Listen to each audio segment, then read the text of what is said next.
Le Seigneur soit avec vous. Et avec votre esprit. Évangile de Jésus-Christ selon saint Luc.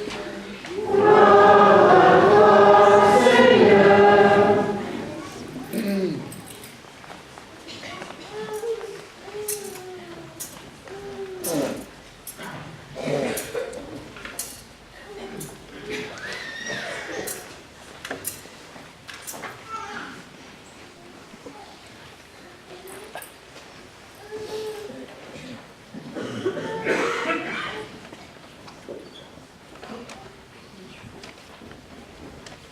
En ces jours-là, parut un édit de l'empereur Auguste, ordonnant de recenser toute la terre. Ce premier recensement eut lieu lorsque Quirinus était gouverneur de Syrie. Et tous allaient se faire recenser, chacun dans sa ville d'origine. Joseph, lui aussi, monta de Galilée, depuis la ville de Nazareth, vers la Judée, jusqu'à la ville de David, appelée Bethléem. Il était en effet de la maison et de la lignée de David. Il venait se faire recenser avec Marie, qui lui avait été accordée en mariage et qui était enceinte.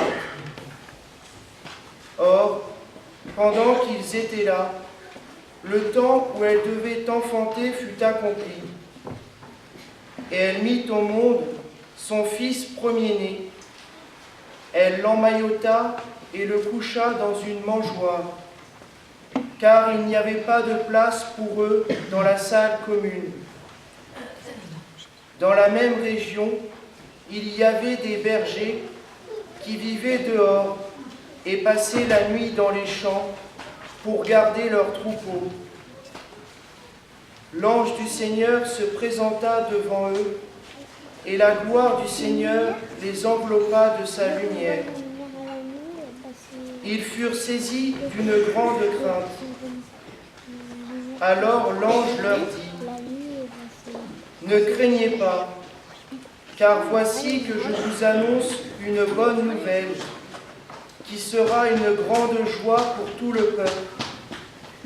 Aujourd'hui, dans la ville de David, vous est né un sauveur, qui est le Christ, le Seigneur. Et voici le signe qui vous est donné. Vous trouverez un nouveau-né, emmailloté et couché dans une mangeoire.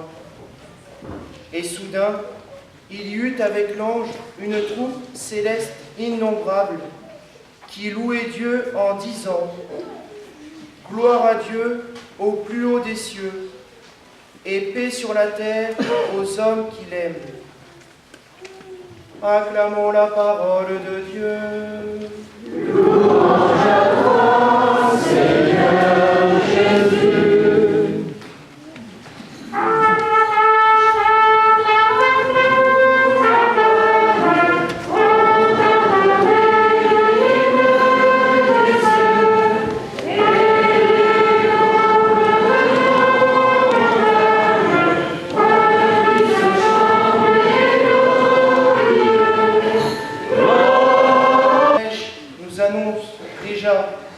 La mort et la résurrection de Jésus, nous comprenons mieux pourquoi nous communions en cette nuit de Noël. Ensuite, comment vivre en relation avec lui.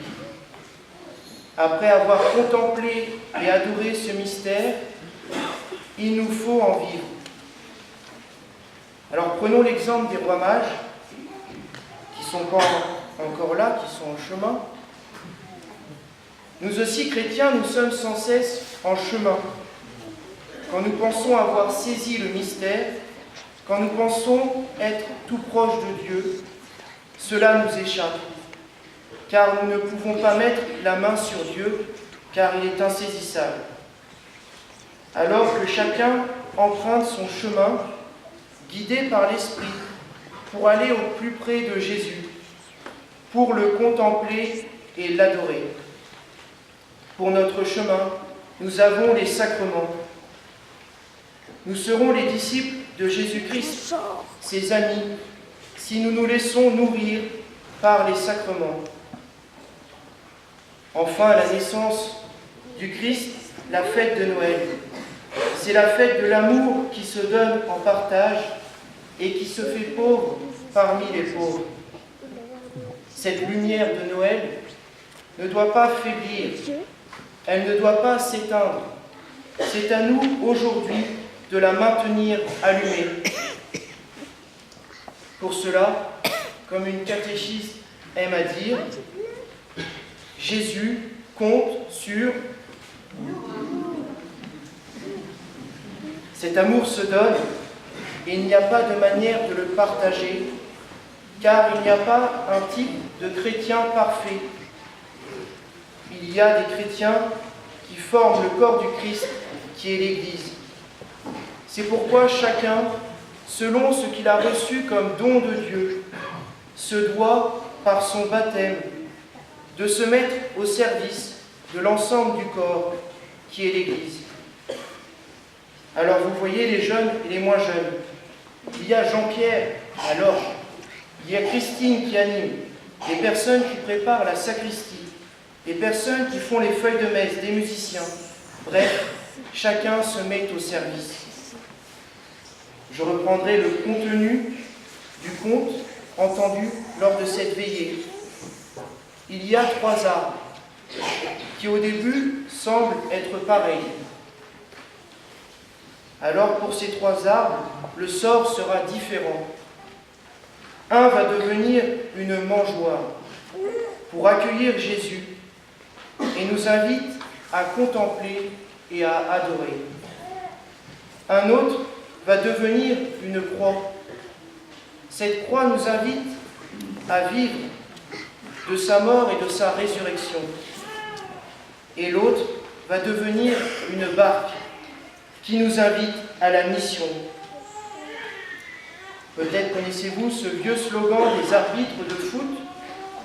Nous n'avons pas le même maillot, mais nous avons la même passion.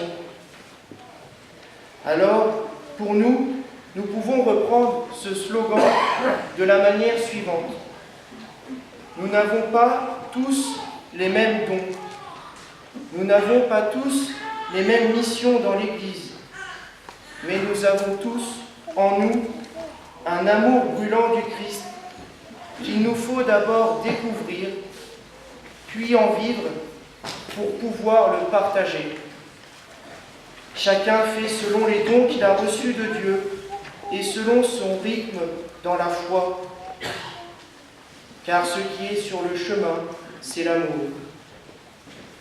À l'exemple du bois qui se laisse façonner, sculpté par les mains de l'homme, laissons-nous façonner, travailler par Dieu. Mettons-nous entre ses mains, abandonnons-nous dans son amour. Accueillons tout ce qui nous arrive, à l'image de Marie et Joseph. Quand nous y repensons, mettre au monde le Fils de l'homme dans une étable, car il n'y avait pas de place pour eux dans une habitation. Chaque homme est unique, donc différent. C'est pourquoi chacun possède des dons particuliers qui doivent se mettre au service de la communauté pour annoncer la bonne nouvelle. Alors, en ces jours de Noël, prenons du temps pour venir contempler la crèche ou des crèches au cours de la route des crèches qui aura lieu sur notre paroisse le 30 décembre. C'était la minute pub paroissiale. Émerveillez-vous devant Jésus, Joseph, Marie. Regardons la crèche, Marie, Joseph, les bergers et plus tard les rois mages ont tous un rôle important et pourtant n'ont pas la même mission, mais tous sont nécessaires. Je vous invite à vous demander, en contemplant la crèche, qui suis-je? Ou peut-être, qui est-ce pour les plus jeunes? Suis-je Saint Joseph, l'humble serviteur discret? Suis-je Marie, qui dit oui et qui médite? Suis-je les bergers qui regardent de loin et viennent contempler de plus près et ensuite vont annoncer ce qu'ils ont vu? Suis-je l'âne qui reste muet devant l'événement qui vient de se passer? Enfin, nous sommes tous un peu ânes. Ou suis-je les rois mages qui sont en chemin pour adorer avant de repartir chez eux pour annoncer? Sainte fête de la Nativité, et n'oubliez pas, en rentrant, de déposer le petit Jésus dans la crèche. Amen.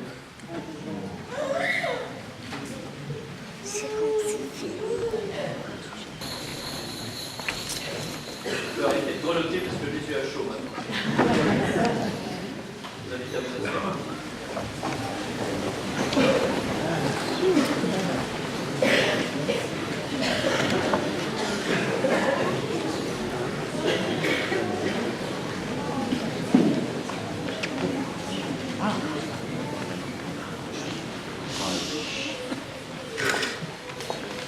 Noël, jour de fête et de joie pour les chrétiens, jour où le Christ se fait homme. Pour tous, c'est un jour où nous allons nous offrir et recevoir des cadeaux, où les dames envisagent déjà un régime pour janvier, et où tous ensemble, nous nous laissons émerveiller devant la grandeur de ce mystère. Dieu vient habiter, il vient demeurer parmi nous. Noël, c'est le temps de la rencontre, des retrouvailles par excellence. Qui d'entre nous ne va pas revoir un membre de sa famille qu'il n'a pas vu depuis longtemps, où nous allons partager un repas et boire ensemble du bon vin? Noël, temps où le Christ rencontre les hommes dans leur humanité. Dieu vient vivre, il vient partager ce que nous vivons dans notre quotidien, qui est fait de joie, de souffrance, d'angoisse, de surprise. Par cet événement unique de l'amour, Dieu est plus près des hommes et les hommes sont plus près de Dieu. Alors nous pouvons nous demander comment vivre cette intimité, cette relation particulière qui nous unit à Dieu depuis l'événement de la crèche, de la naissance de Jésus. Tout d'abord, l'incarnation, le fait que Dieu se fasse homme, est un mystère. Alors les jeunes, est-ce que vous pouvez me dire quelle est la particularité d'un mystère?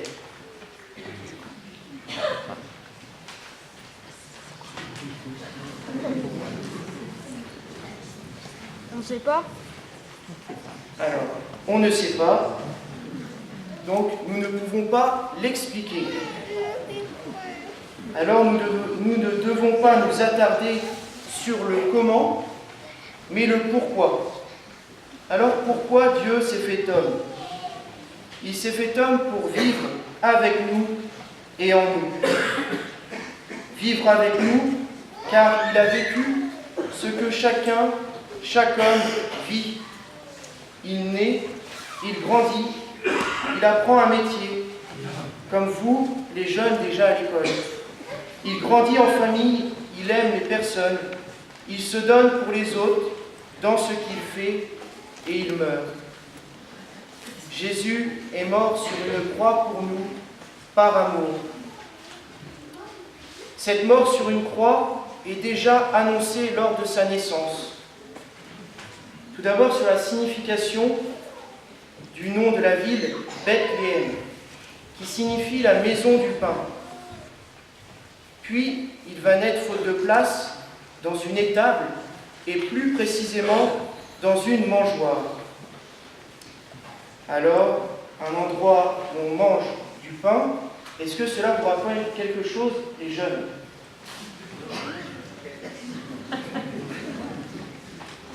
La messe? Quand Jésus il donne l'hostie. Alors quand Jésus donne l'hostie, donc c'est La messe? la messe. C'est l'Eucharistie où le pain devient le corps du Christ. C'est ce qui nous est déjà annoncé lors de sa naissance. Vous voyez que la fête de Noël et la fête de Pâques sont liées. C'est ainsi que Jésus vit en nous par l'Eucharistie. Alors si la crèche nous annonce déjà la mort et la résurrection de Jésus, nous comprenons mieux pourquoi nous communions en cette nuit de Noël. Ensuite, comment vivre en relation avec lui? Après avoir contemplé et adoré ce mystère, il nous faut en vivre. Alors prenons l'exemple des rois mages, qui ne sont pas encore là, qui sont en chemin. Nous aussi, chrétiens, nous sommes sans cesse en chemin. Quand nous pensons avoir saisi le mystère, quand nous pensons être tout proche de Dieu, cela nous échappe, car nous ne pouvons pas mettre la main sur Dieu, car il est insaisissable. Alors que chacun emprunte son chemin, guidé par l'Esprit, pour aller au plus près de Jésus, pour le contempler et l'adorer. Pour notre chemin, nous avons les sacrements. Nous serons les disciples de Jésus-Christ, ses amis, si nous nous laissons nourrir par les sacrements. Enfin, la naissance du Christ, la fête de Noël. C'est la fête de l'amour qui se donne en partage et qui se fait pauvre parmi les pauvres.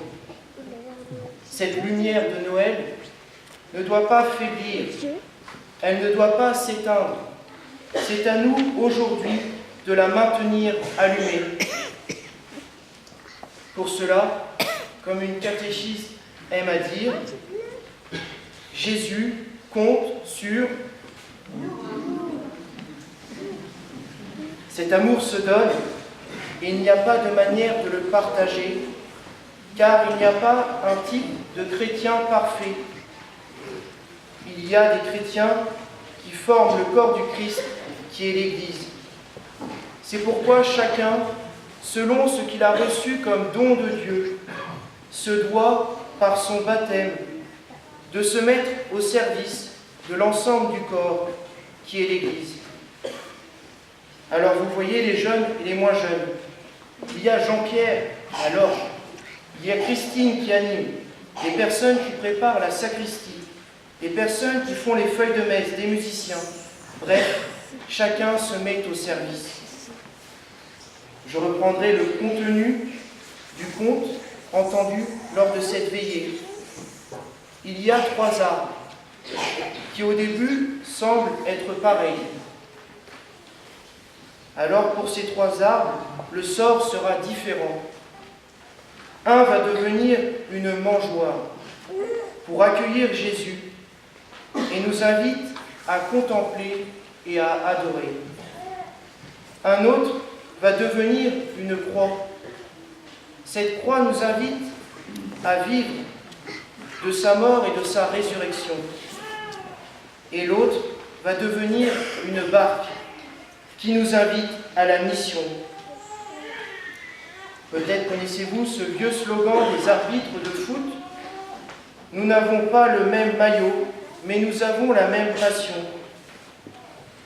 Alors, pour nous, nous pouvons reprendre ce slogan de la manière suivante. Nous n'avons pas tous les mêmes dons. Nous n'avons pas tous les mêmes missions dans l'Église. Mais nous avons tous en nous un amour brûlant du Christ qu'il nous faut d'abord découvrir, puis en vivre pour pouvoir le partager. Chacun fait selon les dons qu'il a reçus de Dieu et selon son rythme dans la foi. Car ce qui est sur le chemin, c'est l'amour. à l'exemple du bois qui se laisse façonner, sculpter par les mains de l'homme. Laissons-nous façonner, travailler par Dieu. Mettons-nous entre ses mains, abandonnons-nous dans son amour. Accueillons tout ce qui nous arrive, à l'image de Marie et Joseph. Quand nous y repensons, mettre au monde le Fils de l'homme dans une étable, car il n'y avait pas de place pour eux dans une habitation. Chaque homme est unique, donc différent. C'est pourquoi chacun possède des dons particuliers qui doit se mettre au service de la communauté pour annoncer la bonne nouvelle. Alors, en ces jours de Noël, prenons du temps pour venir contempler la crèche ou des crèches au cours de la route des crèches qui aura lieu sur notre paroisse le 30 décembre. C'était la minute pub paroissiale. Émerveillez-vous devant Jésus, Joseph, Marie. Regardons la crèche, Marie, Joseph, les bergers et plus tard les rois mages ont tous un rôle important et pourtant n'ont pas la même mission, mais tous sont nécessaires. Je vous invite à vous demander, en contemplant la crèche, qui suis-je? Ou peut-être, qui est-ce pour les plus jeunes? Suis-je Saint Joseph, l'humble serviteur discret? Suis-je Marie, qui dit oui et qui médite?